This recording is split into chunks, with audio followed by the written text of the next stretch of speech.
ये जो दिन चल रहे हैं ये बहुत अच्छे दिन चल रहे हैं।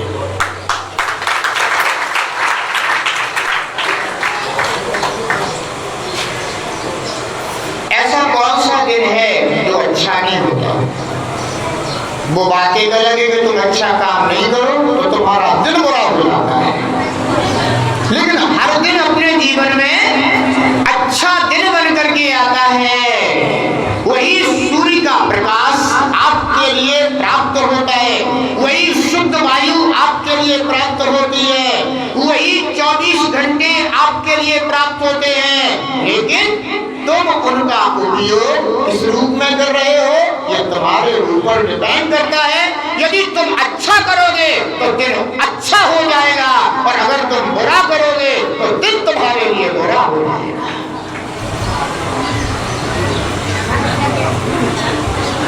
क्या करोगे? अच्छा करोगे? बोलो हैं? अभी क्या कर रहे हो?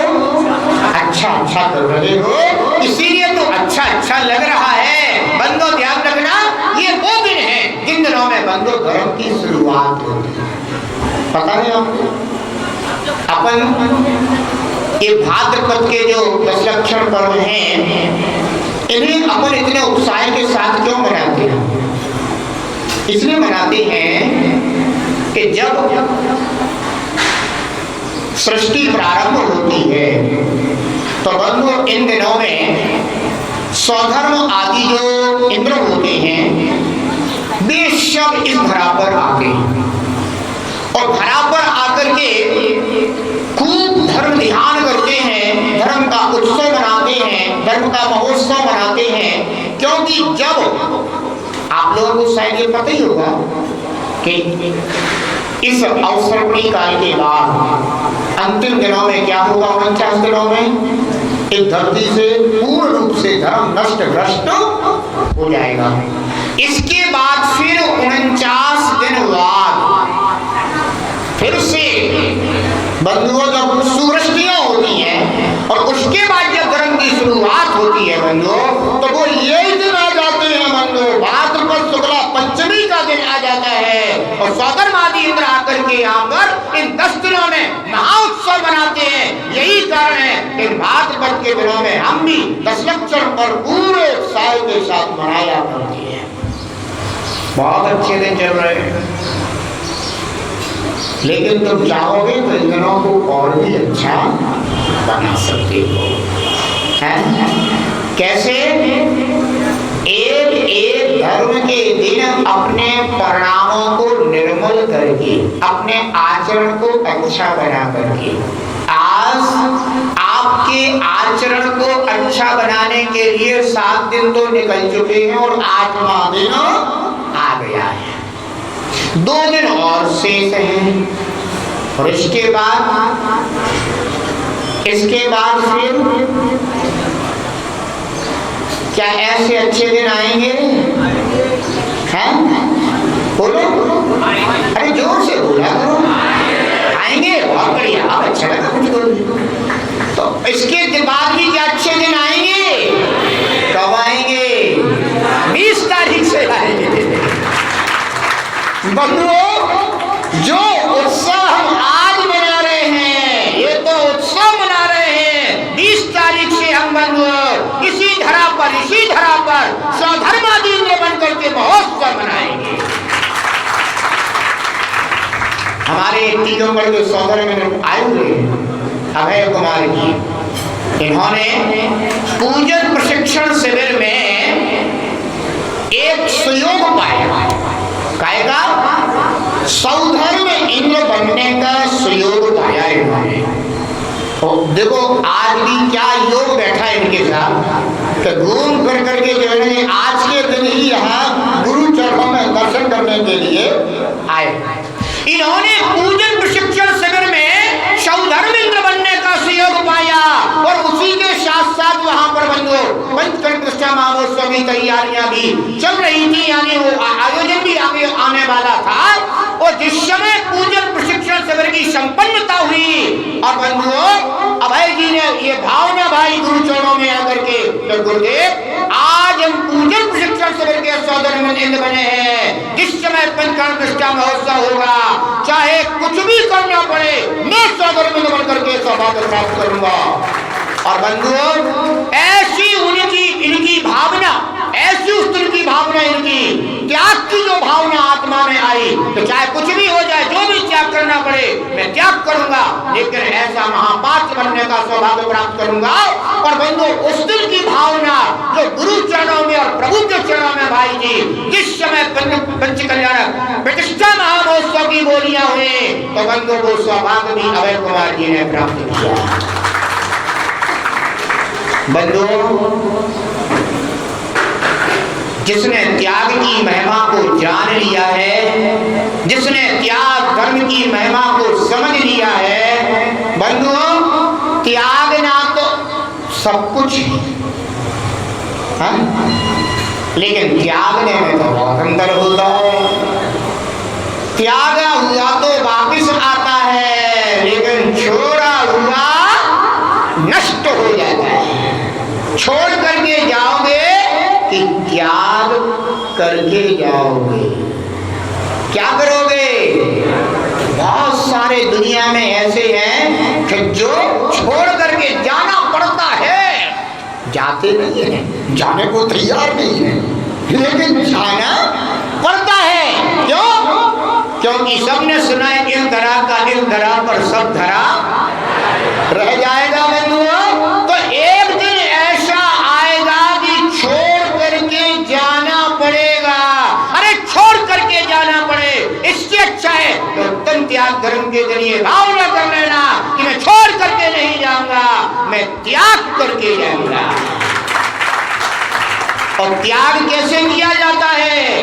दान चार प्रकार, चार संग को दीजिए, धन बिजली होनहार, नर भोला हो लीजिए।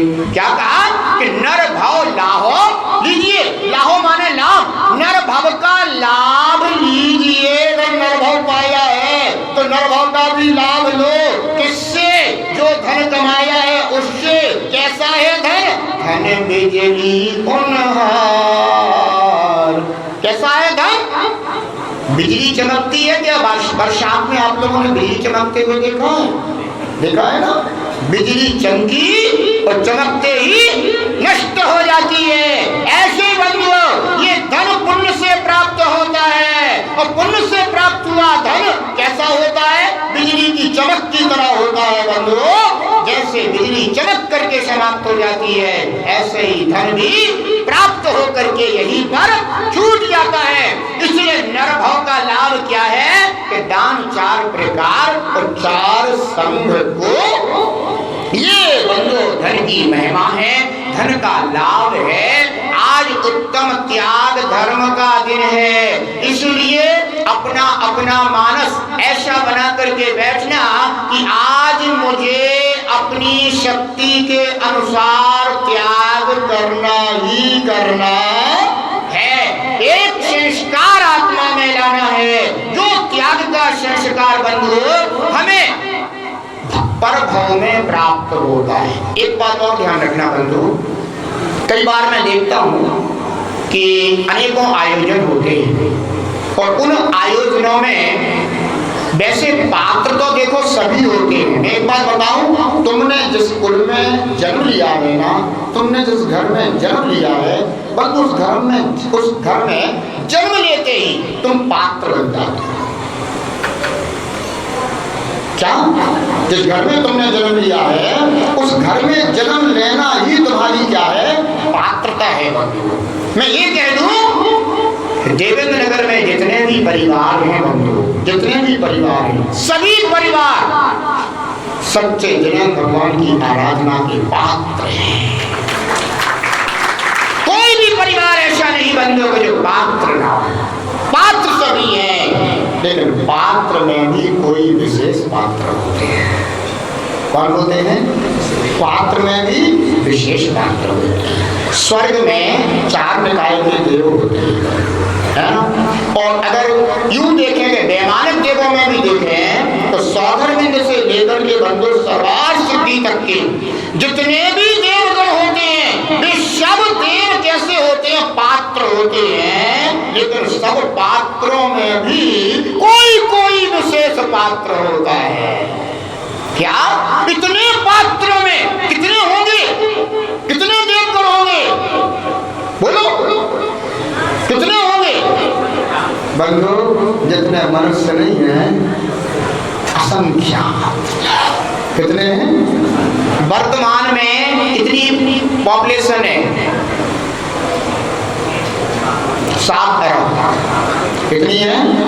7 अरब, ध्यान रखना 7 अरब की पॉपुलेशन है ना? और देव कितने होते हैं? असंख्यात। जितनी पॉपुलेशन है ना वर्तमान में, जब तीर्थंकर का जन्माभिषेक होता है ना, इतने तो घोड़ा हाथी कर करके चले जाते हैं देवता है, माने ये भी कम पड़ेंगे, इनसे भी बहुत अधिक, बहुत अधिक, ये समझ लो।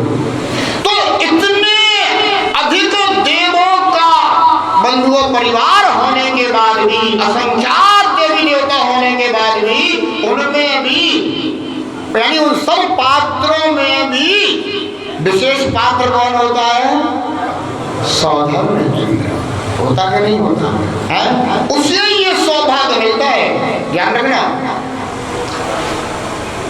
इतने पात्र हैं वहां, तो जिस समय भगवान का समो शरण लगाने की बात आती है तो पात्र कौन होता है? कितने पात्र होते हैं? असंख्यातों में, बोलो कितने होते हैं असंख्यातों में? फिर पात्र एक, असंख्यातों में भी कितने? एकमात्र पात्र होता है। कौन कौन होते माताओं बहनों? सो तो नहीं गई हो कहीं है, पूजा में लगी होगी है ना, कि महाराज कर रहे हैं उनको करन दो, हम अपना काम कर रहे हैं, महाराज को अपना काम करने दो। लेकिन ध्यान रखना, तुम्हारी पूजा तुम्हारे कितनी काम आएगी, लेकिन गुरु की वाणी तुम्हें बंधु चारों गतियों में देश में लगती बन करके काम आएगी। ये ध्यान रखना, तुम्हारी पूजा तो तुम किस भावों से कर रहे हो और कितने पवित्रता से कर रहे हो तो तुम जानो। लेकिन इतना जरूर है बंधुओं कि अगर सदगुरु के मुख से अगर तुमने वाणी सुन ली तो वह वाणी तुम्हारे लिए चारों गतियों में बंधु, अगर कदाचित पाप का परिणाम भी हो जाए और नरक गति में भी चला जाए, जहाँ कोई सहारा नहीं है वहां भी बंधु गुरु की वाणी सहारा होती है। ध्यान रखना बंधु, जहाँ कोई सहारा नहीं होते, जहाँ जिनदेव भी सहारा नहीं होते, वहां बंधु गुरु की वाणी सहारा बन करके संबल देती है, सम्यक दर्शन प्राप्त करा देती है माताओं बहनों।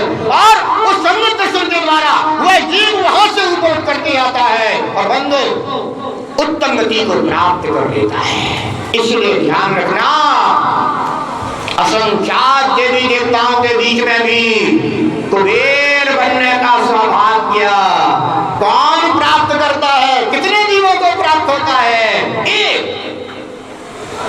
जो सौधर्म इंद्र का ही कौन होता है?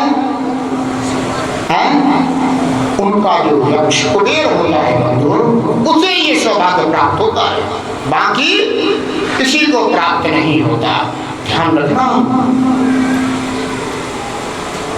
है तो असंख्यात पात्र सब है, लेकिन पात्र में भी ये सब कौन है? विशेष पात्र है। पता है सौधर्म में इंद्र एक भवावतारी होता है, होता, और कुबेर इंद्र वो भी एक भवावतारी होता है। ध्यान रखना, ऐसा वैसा नहीं है।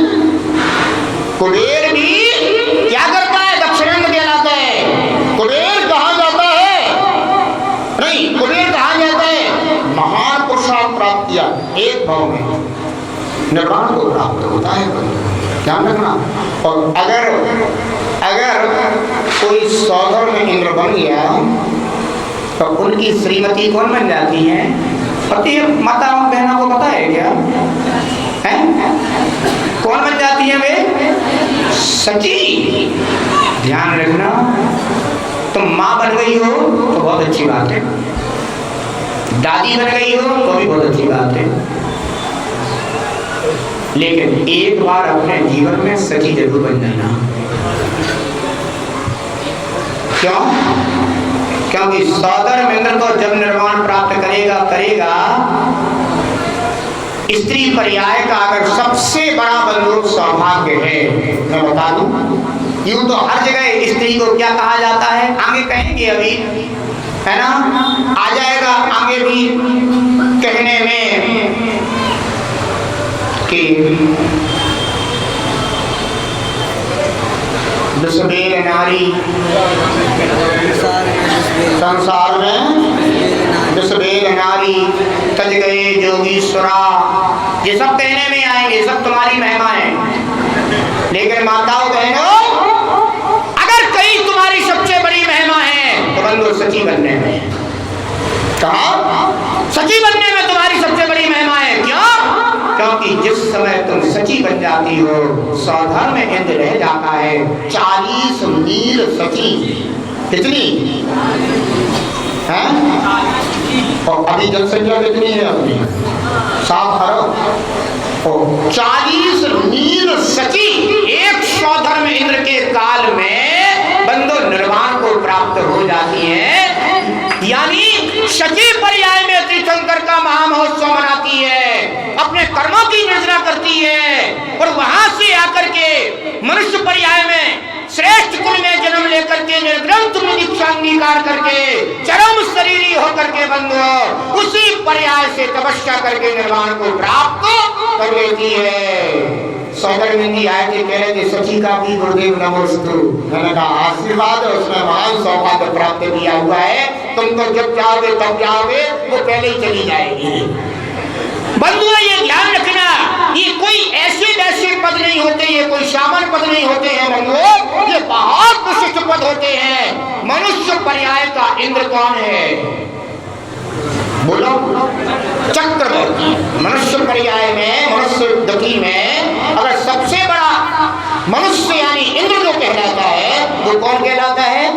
चक्रवर्ती कहलाता है बंधु। मनुष्यों का इंद्र चक्रवर्ती है, क्रंचों का इंद्र सिंह होता है। ध्यान रखना, चक्रवर्ती महान सौभाग्य को प्राप्त करने वाला होता है। और चक्रवर्ती की जो पटरानी होती है वो भी महान पुण्यात्मा होती है। कितनी महान पुण्यात्मा? सुना तो शास्त्रों में ये होगा कि चक्रवर्ती की पटरानी मर करके नरक जाती है, ये पढ़ा होगा तुमने शास्त्रों में, लेकिन ये कोई निश्चित नहीं है। सुन लो, ये कोई निश्चित नहीं है।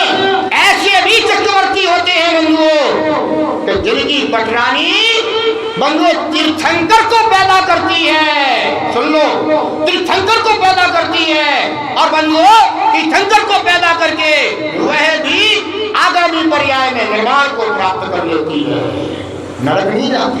ये सुन रखा है तुमने, शास्त्रों में पढ़ रखा है तुमने, लेकिन यह परिपूर्ण बात नहीं है, ये अपूर्ण बात है चक्रवर्ती की पटरानी के विषय में। इसलिए मैं बता रहा हूं तुम लोगों को विशेष रूप से बंधुओं कि ये बात तुम लोगों को समझ में आ जाए। सबने ये पढ़ रखा है कि चक्रवर्ती की पटरानी तो बांझ होती है, ये पढ़ रखा है तुम लोगों ने शास्त्रों में बंधुओं कि चक्रवर्ती की पटरानी कैसी होती है? बांझ होती है, क्योंकि संकल्प होने वाली होती है। लेकिन ये कोई जरूरी नहीं है बंधुओं, चक्रवर्ती की पटरानी भी कुरमुनित होने वाली होती है और तीर्थंकर जैसे महापुरुषों को जन्म देती है और बंधु तीर्थंकर जैसे महापुरुषों को जन्म देकर के अगली पर्यायों में निर्वाण को प्राप्त होती है। ध्यान रखना बंधुओं, महान महान महान पुण्यात्मा जीव होता है बंधु चक्रवर्ती। ध्यान रखना, ऐसे इतने बड़े वैभव, इतने बड़े पॉपुलेशन में एक ही इंद्र होता है। कौन? मनुष्यों का चक्रवर्ती और देवों का सौधर्म इंद्र। कितने तीर्थंकरों के समोच्च में जाकर के उनके कल्याणक मनाता है। एक ही होता है कुबेर, जो भगवान के समोच्च की रचना कर देता है। मैं देख रहा हूं कि ट्रक आ गया है। इस देवेंद्र नगर की धरती पर भगवान का समोत्सव लगने वाला है बंधु। और जिस समय भगवान का समोत्सव धरती पर लगेगा बंधु, तब यहाँ पर तो पांडाल बनने की व्यवस्था तो आज से शुरू हो गई है, लेकिन ये किसके आदेश से हो रही है ये पता नहीं चल रहा है। क्यों? क्योंकि अभी तक कुबेर तो नजर ही नहीं आ रहा है। अभी वो कुबेर नजर नहीं आ रहा जिस कुबेर ने, धन कुबेर ने जिसे ये आज्ञा दी हो। उनके सेवक तो आ गए, कुबेर के सेवक तो आ गए हैं, व्यवस्थाएं शुरू हो गई हैं, लेकिन अभी तक कुबेर नजर नहीं आ रहा है। लेकिन देवेंद्र नगर वालों घबराओ मत, आज शायद ऐसा सौभाग्यशाली पात्र शायद तुम लोगों को देवेंद्र नगर में ही देखने को मिल जाए, क्योंकि बंधुओं ये पंचम काल चल रहा है। कौन सा काल चल रहा है? पंचम काल चल रहा है। स्वर्ग में सौधर्म में बैठा हुआ है, कुबेर बैठा हुआ है और देख रहा है कि काश अगर ये पंचम काल न होता तो गुरुदेव सागर जी तुम्हारे आयोजन में मैं ही आकर के इस कार्यक्रम को संपन्न कराता। लेकिन मेरे जैसा सुयोग्य जीव इस धरती पर देवेंद्र नगर में अगर है कौन, उसे मैं बैठ के इस समय देख रहा हूँ कि वो आखिर मेरे समकक्ष पात्र कौन है। देख रहा है कुबेर कि मेरे समकक्ष आखिर समोसन की रचना करने वाला वह महान पुण्यात्मा एक भवावतारी पात्र कौन है। ध्यान रखना बंधुओं, जो आज ऐसे आयोजनों में महान पात्रों के पद को स्वीकार होते हैं, बंधुओं में केवल ऐसे ही नहीं होते। बहुत सारे लोग सोचते होंगे शायद मन में कि हम तो केवल भैया अपने पुण्य योग से और अपना दान करके इस सुयोग को प्राप्त हुए हैं। बंधुओं बिल्कुल सत्य बात बता रहा हूं बंधुओं।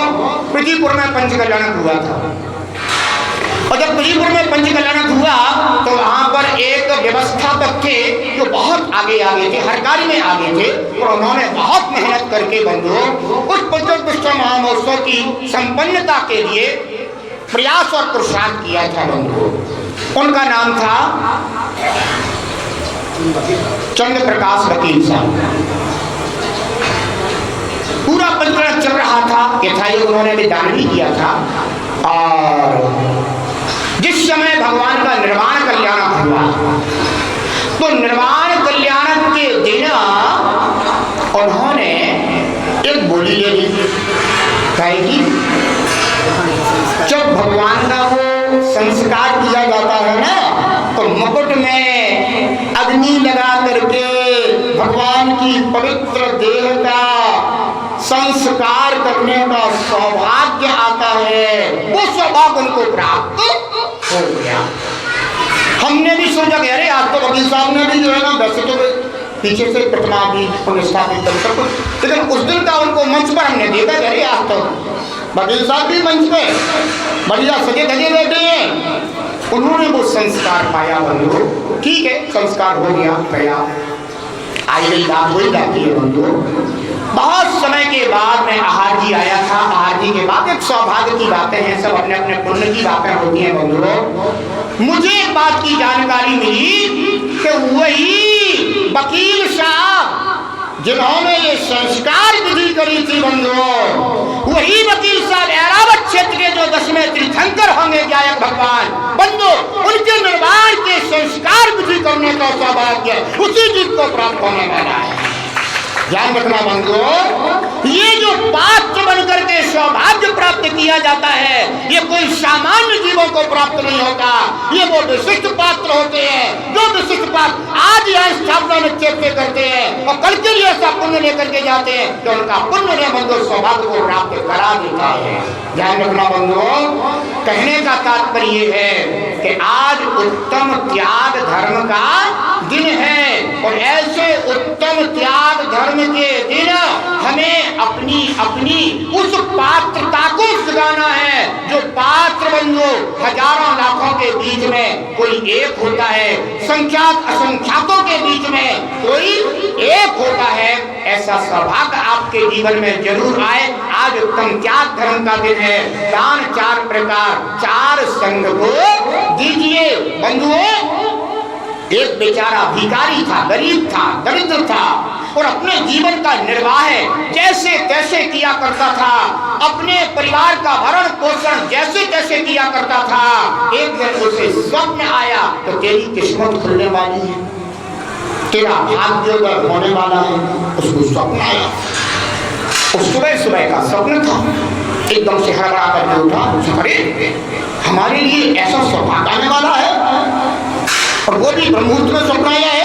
अहो बाप सौभाग्य नहाया धोया बढ़िया तैयार हुआ, अभी तक तो ऐसे ही चल देता था, गरीब आदमी दरिद्र आदमी कैसे जीते हैं सबको पता है। लेकिन उसने सोचा सौभाग्य जगह है तो नहा धो के चलना चाहिए, तो बिल्कुल नहा धो के तैयार होकर के जो है ना हुआ और उसने अपना बैग थैला हाथ में लिया जो भी भिक्षा मांगता था और वह उस थैले को हाथ में लेकर के और तैयार हो गया। उधर सम्राट राजमहल में रात्रि में सोया और उसे स्वप्न आया कि तेरे राज्य में भयंकर अकाल पड़ने वाला है, तेरे राज्य में भयंकर अकाल पड़ने वाला है। राजा ने जैसे ही स्वप्न देखा एकदम से घबरा के उठा, क्या मेरे राज्य में अकाल पड़ेगा, मैंने अपनी प्रजा को पुत्र वक्त पालन किया है, धर्मात्मा राजा था।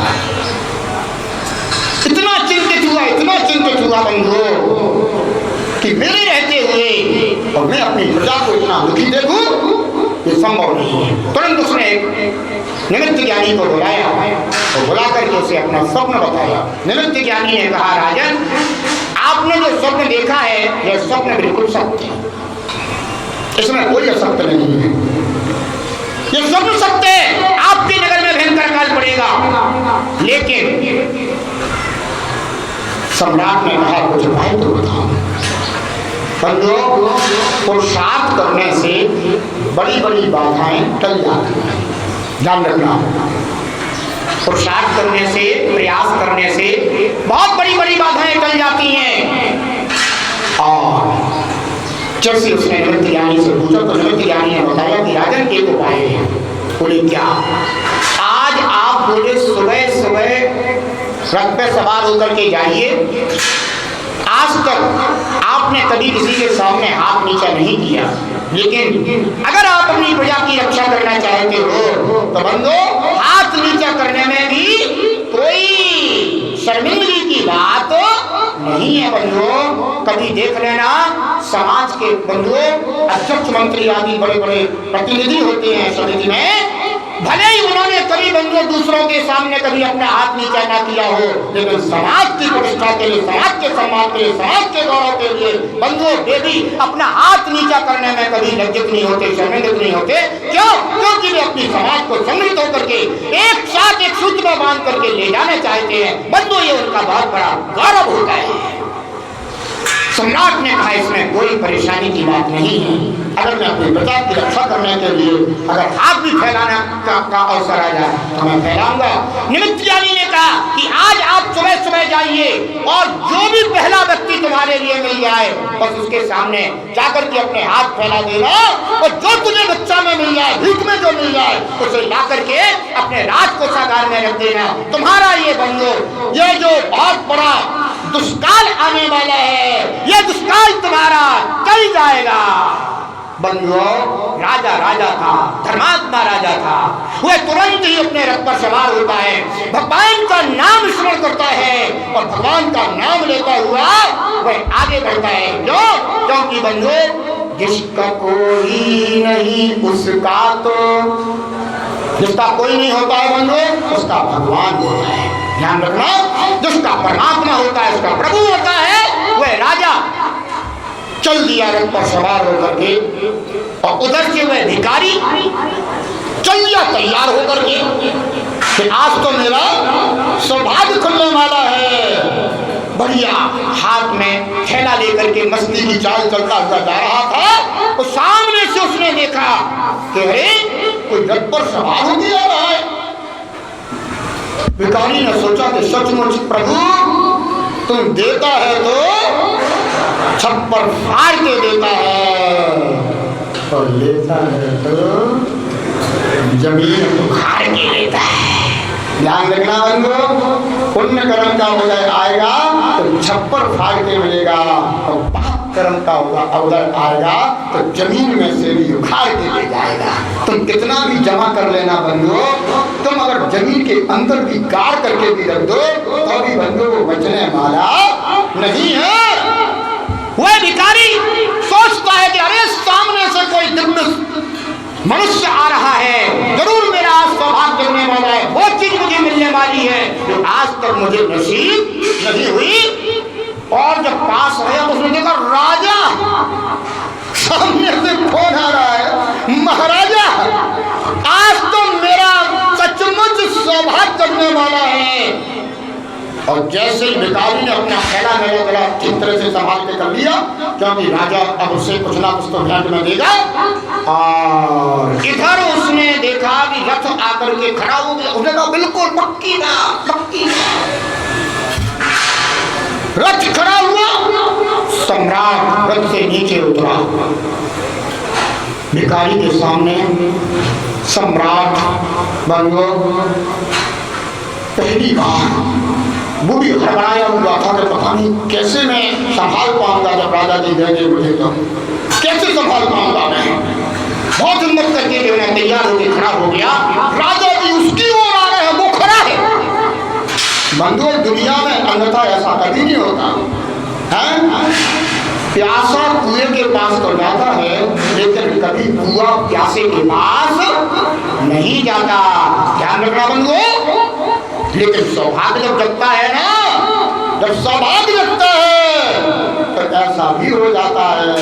जब सौभाग्य जगता है तो ऐसा भी हो जाता है।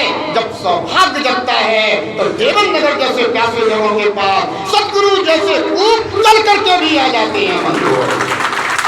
जब सौभाग्य जगता है तो ऐसा भी हो जाता है बंधुओं। भिखारी खड़ा हुआ है और राजा उसके पास चल करके आ रहा है। और चलते चलते चलते चलते आया। भिखारी तो सोच ही रहा था कि बस मैं खोल ही दूं अपना थैला, क्योंकि राजा जी डालेंगे। और राजा जी बोले भिक्षाम देहि। घबरा गया वो तो। राजा जी बोले क्या बोले? मुझे भिक्षा दो। ओहो, भिखारी तो सोच नहीं पड़ गया।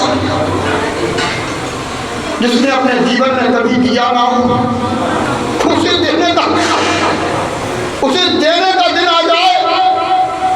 सोचने लगा मेरे कुल में ऐसा कभी नहीं हुआ भगवान।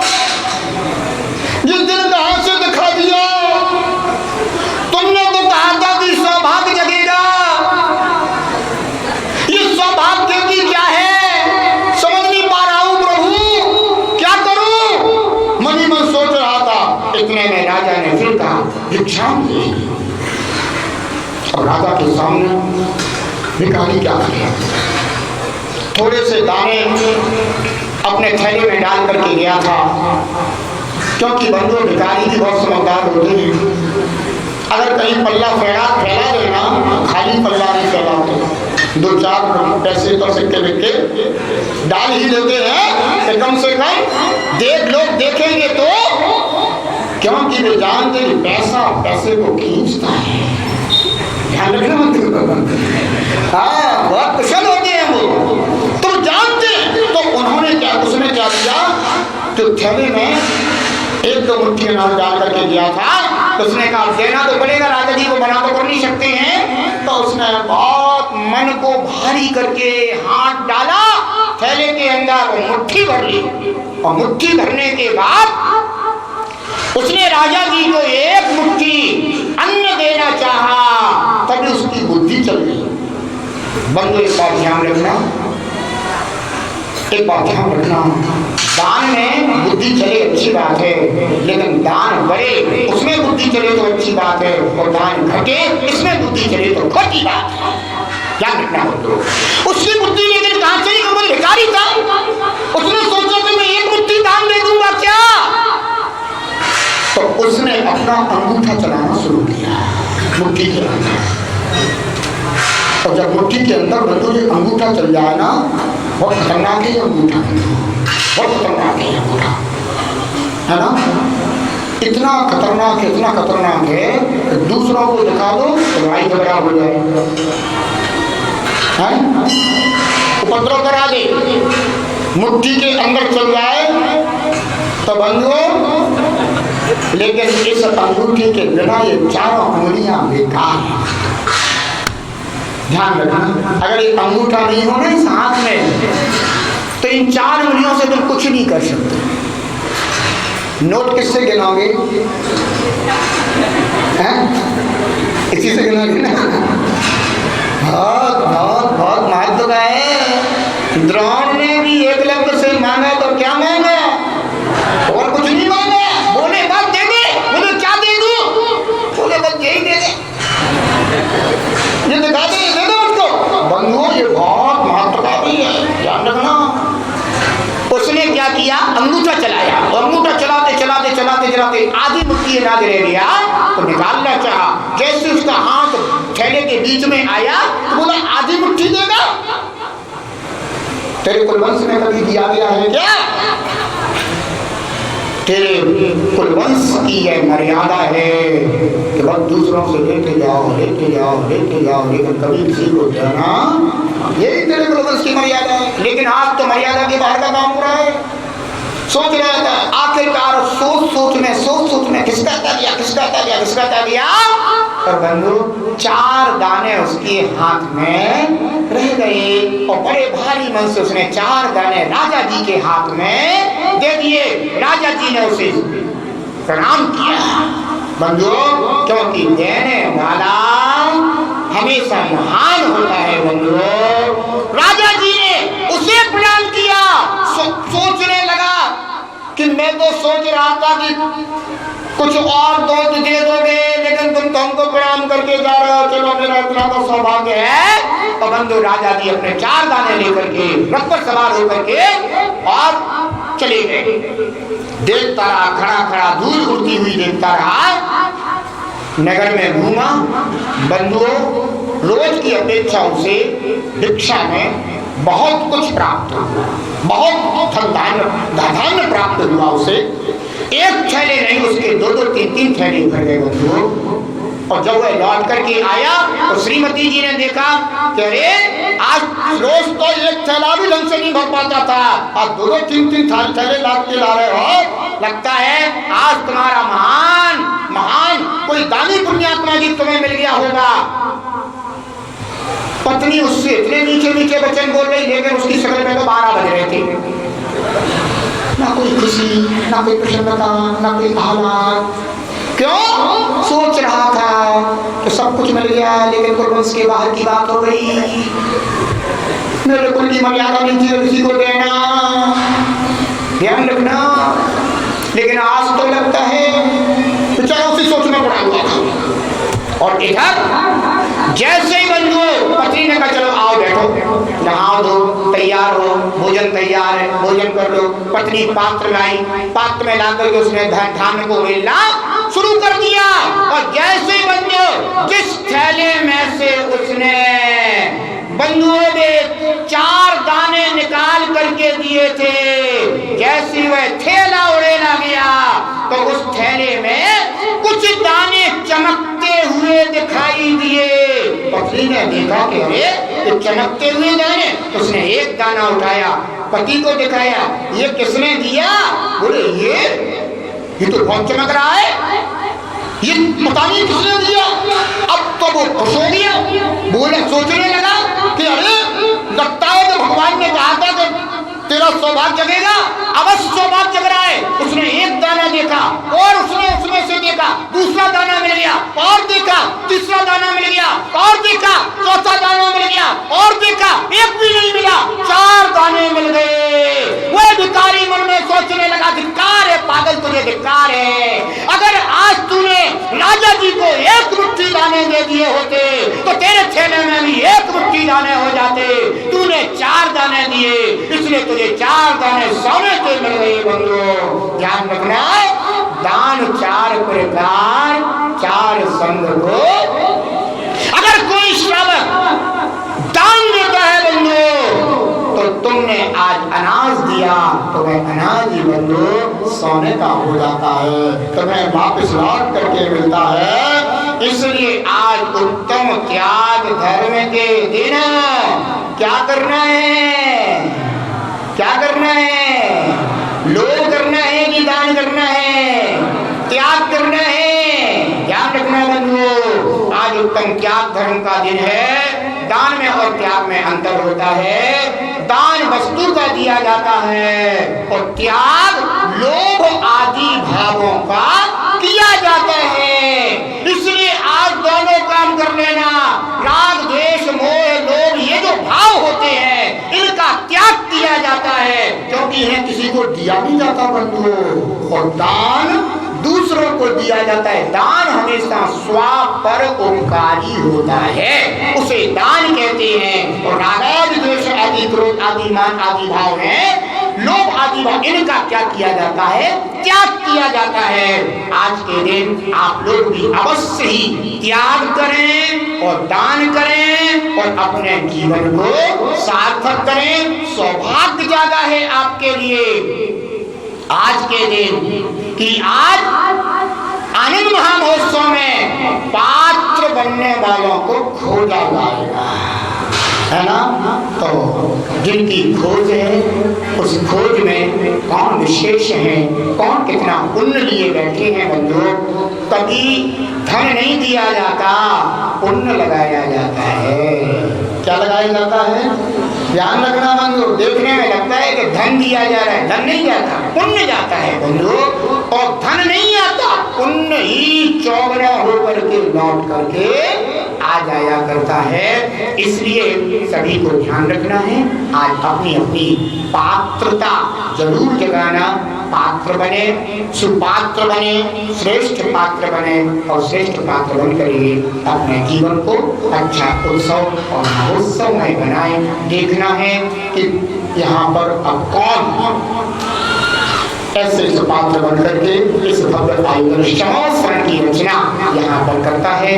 कौन चक्रवर्ती आदि बनकर के जो पांडुशिला बन रही है, इस पांडुशिला पर चढ़ करके ऊपर खड़े होकर के कौन भगवान ज्ञान का प्रथम अभिषेक करता है। क्योंकि आनंद महोत्सव में चक्रवर्ती मनुष्यों का इंद्र होता है, वह इस पांडुशिला के ऊपर खड़ा होकर के भगवान ज्ञान का अभिषेक करता है। सौधर्म आदि इंद्र, कुबेर आदि जो इंद्र हैं वह भगवान ज्ञान का महामस्तकाभिषेक करते हैं। प्रतिदिन बंधुओं ये जो पात्र होंगे, इन पात्रों की विशेष व्यवस्थाएं तो जो होंगी वो होंगी ही समिति के द्वारा करी जाएंगी। प्रतिदिन यहाँ पर महा आरती का भी आयोजन होगा, है ना।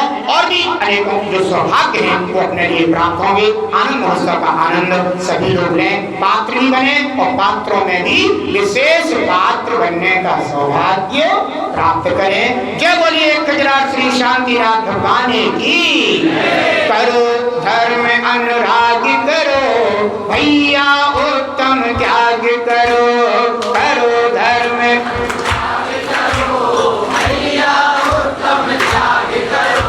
दान धर्म को अपना कर, जीवन श्रेष्ठ प्रयाग करो।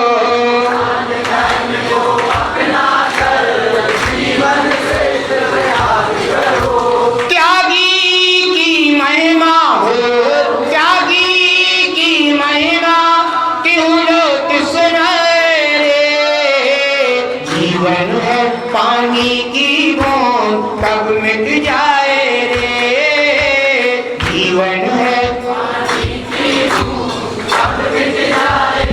बंधुओं, जिस समय मैं रामगंज मंडी में था, वहाँ राजस्थान में पड़ता है कोटा के पास, बहुत बड़ी धनिया की मंडी है बंधु। रामगंज मंडी में जिस समय पूजन प्रश्न समय लगाया जा रहा था, ऐसे ही पांडुशिला का निर्माण कार्य चल रहा था। और वहाँ पर जिस समय बोली का अवसर आया, पात्र खोजने का अवसर आया, बोली तो क्या पात्र खोजने का अवसर आया। एक महिला बैठी हुई थी जो अग्रवाल जैन थी। बंधु उधर जो अग्रवाल समाज के हैं, कुछ जैन धर्म को मानते हैं, कुछ वैष्णव धर्म को मानते हैं, और दोनों में रोटी बेटी का व्यवहार चलता रहता है। तो उनके जो पति थे वो उन्हें धर्म कर्म से कोई मतलब नहीं था। और जो पत्नी थी वो बेचारी रोज मंदिर आती थी, रोज पूजा करती थी, तो बैठी थी प्रवचन सभा में।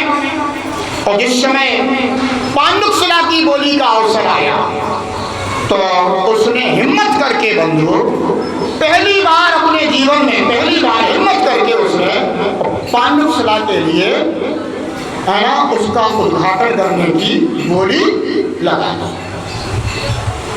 योग संयोग कभी कभी किसी का पुण्य भाग जाता है। योग संयोग ऐसा बैठा कि उसके नाम से वो बोली छूट गई। अब वो आई सिर पर चढ़ा करके और जैसे इस हमारी प्रथम सभा पूरी हुई, मैं ऊपर गया तो ऊपर क्या कभी अब वो मुझसे कहती है कि गुरुदेव मैंने बोली ले तो ली, लेकिन अपने घर वाले लोगों से कभी पूछा नहीं।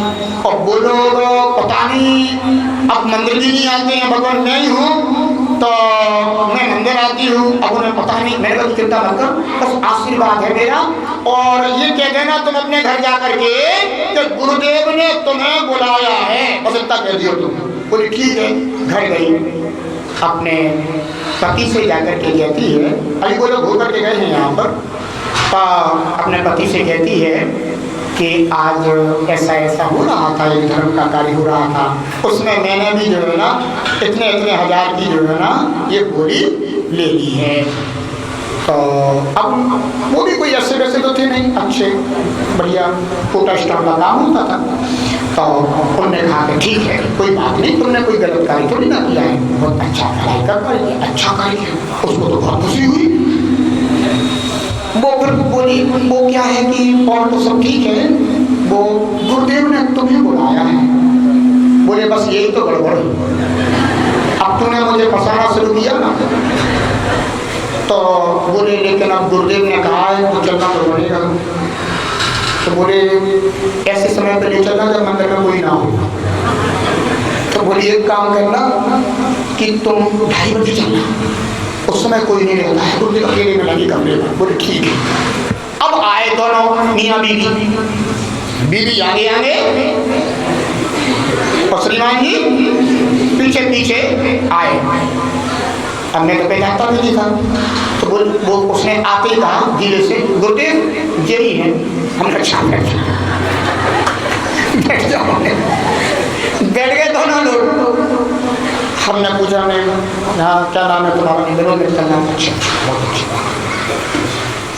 तो हमने कहा कि देखो आप तुम्हारी श्रीमती जी ने जो है ना कितना बड़ा सौभाग्य तुम्हारे लिए दिया है कि जिस गंधकुटी पर तीर्थेश विराजमान होंगे उसकी जो है ना। बोले हम बहुत हमारा सौभाग्य गुरुदेव जो इनके माध्यम से हमें मिला है। हमने कहा सुनो वो तो सब बढ़िया है, अब तुम्हें पूजेश्वर में बैठना है। बोले गुरुदेव मैं कुछ भी नहीं जानता, वो आप लोगों के यहाँ वो का होते हैं, वो चाय वालों करते हैं और वो बोले मैं नहीं जानता, कहीं कुछ का कुछ हो गया गड़बड़ तो सब गड़बड़ हो जाएगा, आप सारे लोग कहेंगे। हमने कहा विनोद जी तुम चिंता मत करो, यहाँ जितने भी लोग बैठेंगे ना वे सब हमारे स्टूडेंट होंगे, हम सबके गुरु होंगे, है ना, क्योंकि ये तो प्रशिक्षण शिविर है, मैं सबको सिखाऊंगा। और तुम चिंता मत करो, बिल्कुल घबराने की कोई बात नहीं है। और तुम कुछ भी करोगे तुम तो सबसे आगे टेबल लगवा देंगे हम तुम्हारी, तो तुम सबसे आगे खड़े हो जाना और बस तुम हमें देखते जाना, हम तुम्हें देखते जाएंगे, हम तुम्हें बताते जाएंगे तुम ये काम कर लो। बोले ठीक रहेगा। हमने कहा बस तो तुम ये कर लो। तो बोले और हमें क्या करना पड़ेगा। हमने कहा कल तुम्हें जो है ना 5:30 बजे 6 बजे कितने बजे उठते हो। अब बोले अब बोले मत पूछो। हमें कहा अब बोले उठने का हमारा ऐसा ही है बोले। आपने कहा सुनो कल से तुम्हें 6 बजे 6:30 बजे उठना है। बोले ठीक है बोले हम और क्या करना है। हमने कहा धोती दुपट्टा दिए हैं जो है ना किट में, तो इनको जाकर के धो करके डाल देना और बढ़िया पहन करके तुम जो है ना वो समय से आ जाना। बोले मुझे पहनना नहीं आता है। पहनना नहीं आता तो हमने कहा एक काम करना तुम धो करके जो है ना मंदिर के इस कमरे में डाल के जाओ, सुबह आ जाओ, मैं ब्रह्मचारी जी से पहनवा देंगे तुम्हें। तुम घबराओ मत। हमने कहा बिल्कुल भी, मुझे बहुत घबराहट हो जाए, बिल्कुल मत घबराओ तुम। अब उन्होंने कहा कि ठीक है ठीक है ठीक है ठीक है। अब मैं तो उनकी श्रीमती जी बोली हम पहना लेंगे तुम चिंता मत करो। तुम घबराओ मत बोले। अब वे चले गए, धोती दुपट्टा घर पर डाल दिए। सुबह हमने उनसे कहा तुम 6 साढ़े 6 बजे आना, वे 4 बजे आ गए। मैं सामायिक में बैठा, हमें क्या पता कि ये इतने महान पुजारी बन जाएंगे कि हमें 4 बजे से आकर के परेशान करेंगे। 4 बजे आ गए, हमने बैठा सामायिक में, अभी हमारे दरवाजे खटखटा रहे।